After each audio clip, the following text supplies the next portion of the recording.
મિત્રો, આજે આપણે એક સત્ય પ્રસંગ સાંભળવાના છીએ। આ પ્રસંગ છે એક દેવીપૂજક સ્ત્રી અને મેલડી માતાના ચમત્કારનો। તો આવો મિત્રો, આ સત્ય કથાને વિસ્તૃત રીતે સાંભળીએ। મિત્રો, ઘણા વર્ષો પહેલાની આ વાત છે। સુરેન્દ્રનગર જિલ્લામાં એક નાનું ગામ હતું। તે ગામમાં માલધારી સમાજનો એક પરિવાર રહેતો હતો।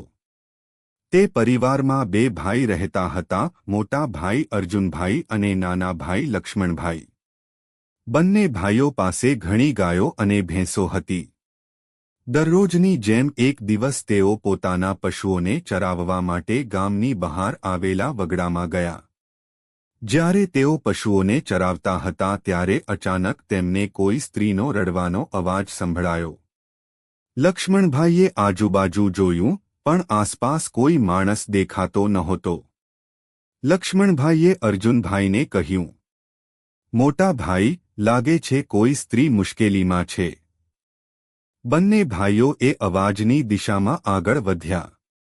થોડું આગળ ગયા તો એક સ્ત્રી જમીન પર બેસેલી હતી અને તે ભારે પીડામાં હતી।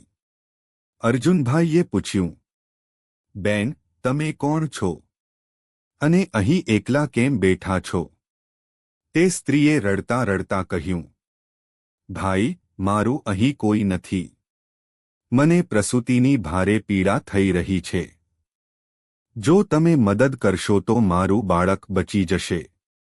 બંને ભાઈઓએ તરત જ તેની મદદ કરવાનો નિર્ણય લીધો। થોડા સમય પછી તે સ્ત્રીએ એક દીકરીને જન્મ આપ્યો।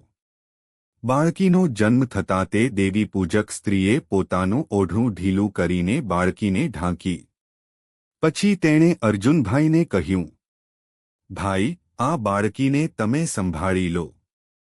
મારા ભાગ્યમાં તેને ઉછેરવાનું લખ્યું નથી।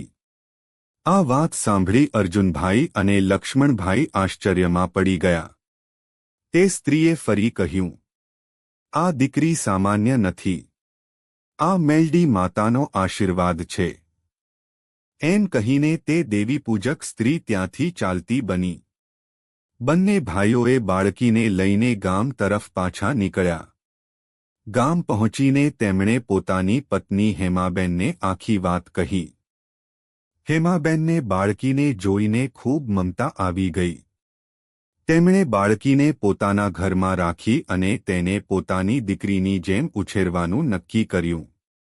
સમય પસાર થતો ગયો। બાળકી ધીમે ધીમે મોટી થવા લાગી।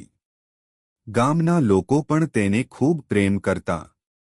પણ એક દિવસ અચાનક એક અજાણી ઘટના બની। બાળકી અચાનક અજાણી રીતે બોલવા લાગી। તે બોલી, હું દેવી પૂજકની મેલડી છું। મારું અહીં આવવું કોઈ સામાન્ય વાત નથી। આ વાત સાંભળીને આખું ગામ આશ્ચર્યમાં પડી ગયું। પછીથી ગામના લોકોને સમજાયું કે આ બાળક ખરેખર મેલડી માતાની કૃપા છે। તે દિવસથી ગામના લોકો મેલડી માતાની ભક્તિ કરવા લાગ્યા અને આ રીતે મેલડી માતાનો આ સત્ય પ્રસંગ સમગ્ર વિસ્તારમાં પ્રસિદ્ધ થઈ ગયો।